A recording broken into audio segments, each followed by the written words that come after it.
Ladies and gentlemen, hi. Car video the third coming out today because fucking AP test still, and oh nice, guy in front of me has a fully decked out Republican build. He has the MAGA hat in his car, and he has a MAGA sticker on his car.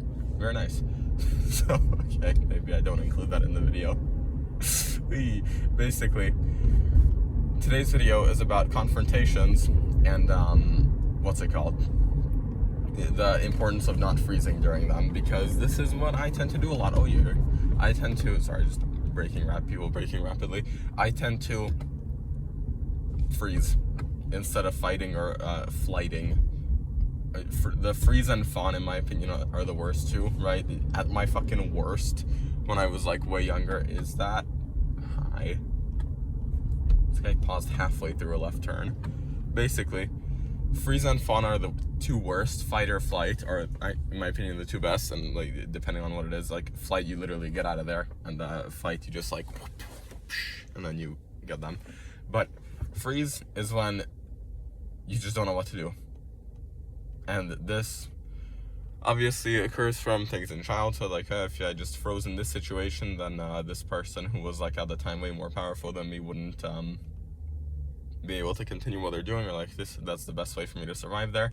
And then fawn is when you try to like befriend the person or be nice to the person who's what's it called,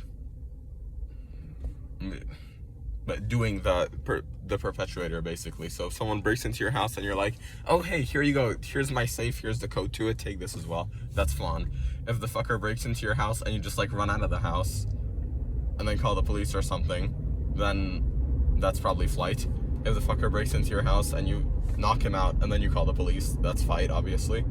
And if you just hide up, fucking hole up in a room, or honestly, in America it doesn't really work because the person could have a gun, and in that case, obviously, you can't don't bring a fist to a gunfight, you know. But essentially, if you know what freeze is, right? And the importance of not freezing in a confrontation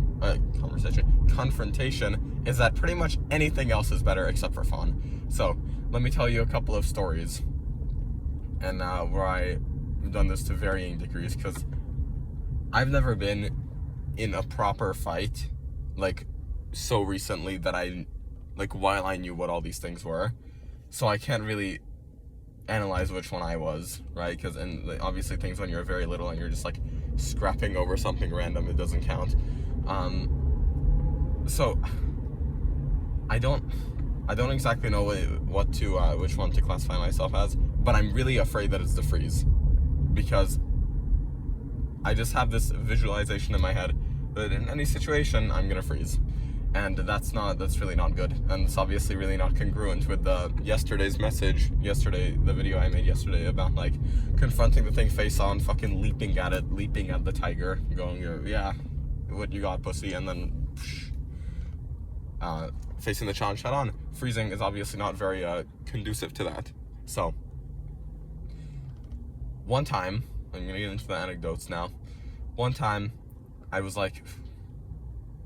over 10. I think I was like 12 years of age. I was in Hungary, so you know it's gonna be a great story. And it was on a playground / park, and essentially there were these group of, I think no one in Romani is like the politically correct term. I'm not sure. We call them gypsies, but that's like a very fucking rude term.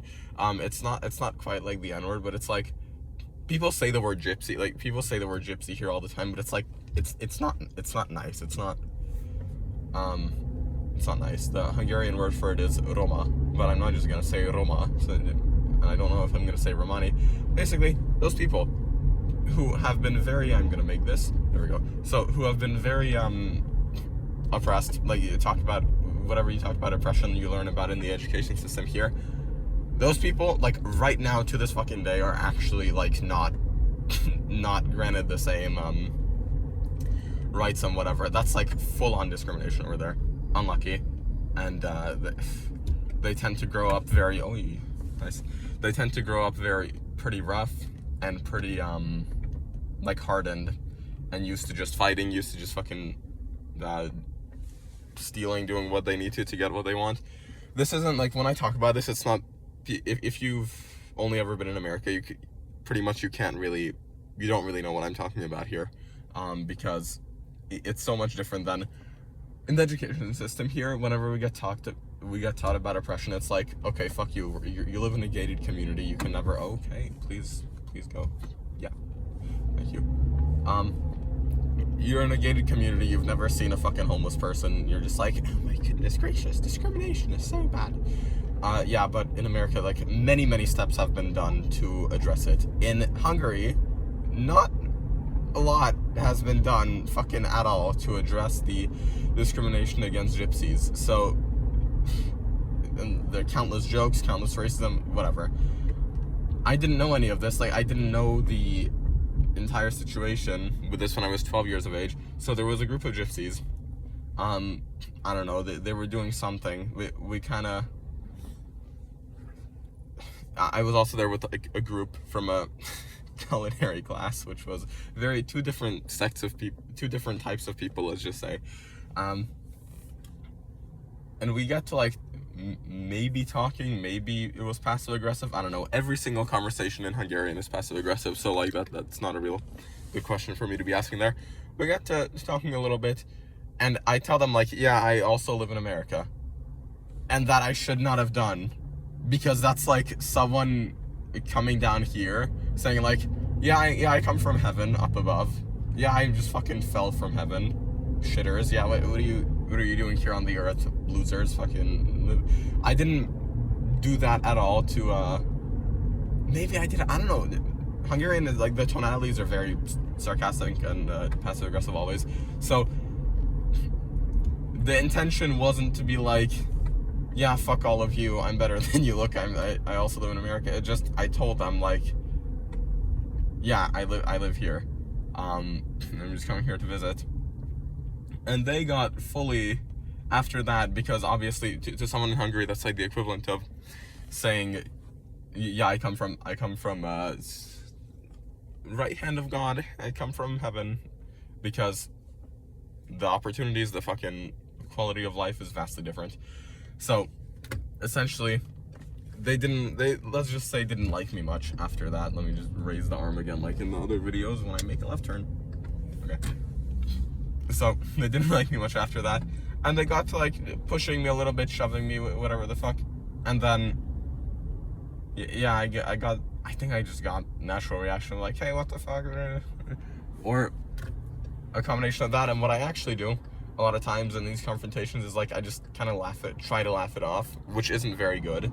I just try to laugh at it and like pretend like I'm above the situation. But if they decided to beat me the fuck up on that day, I'm getting shit on, bro. I'm this fucking white kid who lives in America and is just going to Hungary to visit it for the summer, and they're like full on, probably used to fights, probably used to whatever else. And that would not have ended well for me. Luckily, the group I was there with also was like, hey, what the fuck are you doing, you idiots? I'm gonna kill you. Obviously not that, but like, it was just fucking retard asshole hooker sons. Thank you. When it's red for you, you stop. Okay. Road rage. So, man, thankfully that group was there. That group was there to protect me, and they were more used to them than me, little fucking American, Hungarian born, but like it lives in America, and like just coming back to visit, and I'm like, I live in the US, saying to a group of gypsies, which, yeah, wasn't very like smart from my end. I shouldn't have said that, but man, there I would have totally froze, because it was also like multiple V1. If my friends from there, my acquaintances, the group I was with, the other kids weren't there, that I would have gotten absolutely smoked, and that would not have been nice for me or for you, because then I wouldn't make this video. Okay, so I think that's the only one we have time for. Man, what should I have done in that situation? Honestly, just not. Like, that's the equivalent of going up to like I don't know, children in like Ethiopia or something, and like dangling like diamonds in front of them, like, I have this, you don't. So maybe I should have just kept it to myself that I was from, not that I was from, but that I lived in America. Wow, okay, we may have to split this up into multiple parts, because I'm almost there where I need to be. Yeah, that one story took up holy fuck, I almost had a nice little accident. That one story took up a lot of time. What's the lesson from this? Yeah, don't freeze, and don't like unintentionally flex on people from developing nations that you're from America, that you live in America. That's probably a good lesson. Again, I was 12. You know, we do cool things at the age of 12 that are very logical and make a lot of sense to ourselves in the future. Well, thank you very much. Goodbye. Peace.